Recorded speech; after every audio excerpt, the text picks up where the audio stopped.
जय श्री राम दोस्तों, आप सबका पुनः हमारे चैनल एनलाइटमेंट एकोज़ में स्वागत है। कैकेयी का राजा को प्रतिज्ञाबद्ध करके उन्हें पहले के दिए हुए 2 वरों का स्मरण दिलाकर भरत के लिए अभिषेक और राम के लिए 14 वर्षों का वनवास मांगना। इससे पहले कि हम आगे बढ़ें, हम आपसे अनुरोध करना चाहते हैं कि कृपया हमारे चैनल को लाइक, सब्सक्राइब और शेयर करें ताकि भगवान राम की यह अद्भुत कहानी सभी तक पहुंच सके। भूपाल दशरथ कामदेव के बाणों से पीड़ित तथा कामवेग के वशीभूत हो उसी का अनुसरण कर रहे थे। उनसे कैकेयी ने यह कठोर वचन कहा, देव, न तो किसी ने मेरा अपकार किया है और न किसी के द्वारा मैं अपमानित या निंदित ही हुई हूँ। मेरा कोई एक अभिप्राय मनोरथ है और मैं आपके द्वारा उसकी पूर्ति चाहती हूँ। यदि आप उसे पूर्ण करना चाहते हो तो प्रतिज्ञा कीजिए।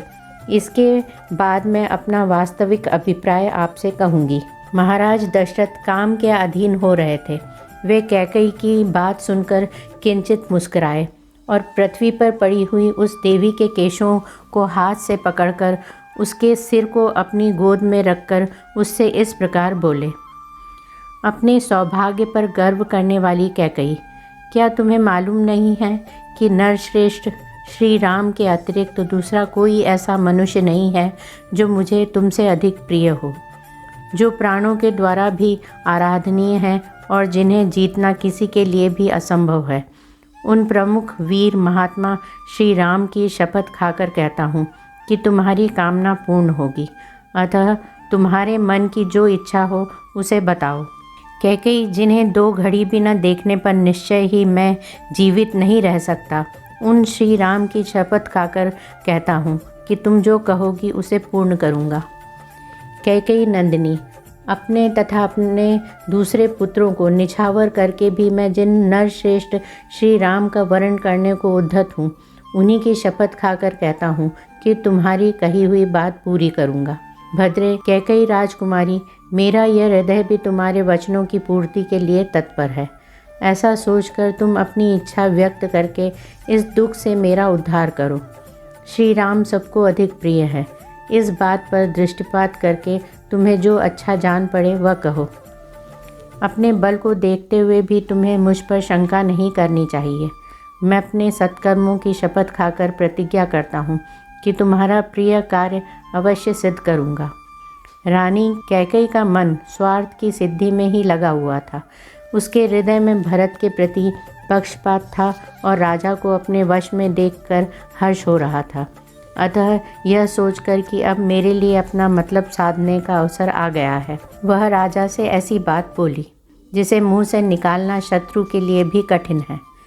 राजा के उस शपथ युक्त वचन से उसको बड़ा हर्ष हुआ था। उसने अपने उस अभिप्राय को, जो पास आए हुए यमराज के समान अत्यंत भयंकर था, इन शब्दों में व्यक्त किया।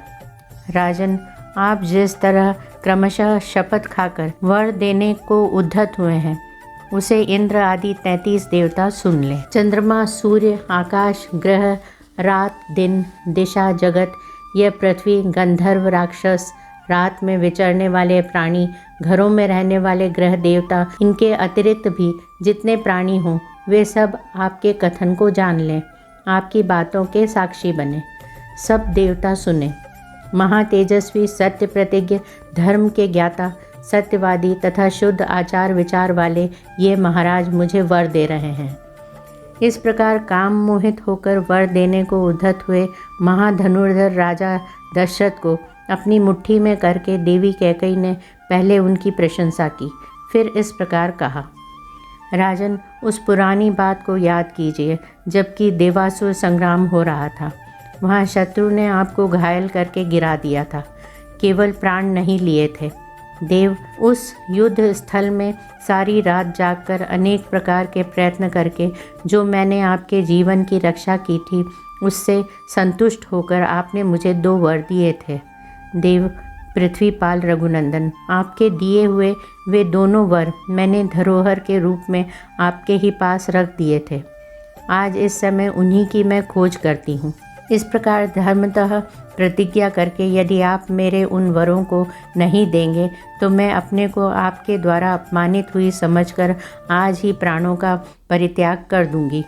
जैसे मृग बहेलिए की वाणी मात्र से अपने ही विनाश के लिए उसके जाल में फंस जाता है, उसी प्रकार कैकेयी के वशीभूत हुए राजा दशरथ उस समय पूर्व काल के वरदान वाक्य का स्मरण कराने मात्र से अपने ही विनाश के लिए प्रतिज्ञा के बंधन में बंध गए। तदनंतर कैकेयी ने काम मोहित होकर वर देने के लिए उद्धत हुए राजा से इस प्रकार कहा, देव पृथ्वीनाथ, उन दिनों आपने जो 2 वर देने की प्रतिज्ञा की थी उन्हें अब मुझे देना चाहिए। उन दोनों वरों को मैं अभी बताऊंगी, आप मेरी बात सुनिए। यह जो श्री राम के राज्याभिषेक की तैयारी की गई है, इसी अभिषेक सामग्री द्वारा मेरे पुत्र भरत का अभिषेक किया जाए। देव, आपने उस समय देवासुर संग्राम में प्रसन्न होकर मेरे लिए जो दूसरा वर दिया था उसे प्राप्त करने का यह समय भी अभी आया है।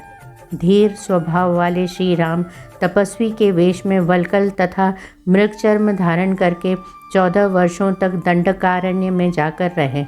भरत को आज निष्कंटक युवराज पद प्राप्त हो जाए, यही मेरी सर्वश्रेष्ठ कामना है। मैं आपसे पहले का दिया हुआ वर ही मांगती हूँ।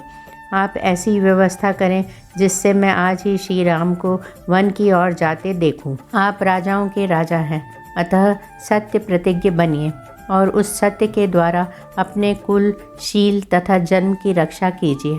तपस्वी पुरुष कहते हैं कि सत्य बोलना सबसे श्रेष्ठ धर्म है। वह परलोक में निवास होने पर मनुष्यों के लिए परम कल्याणकारी होता है।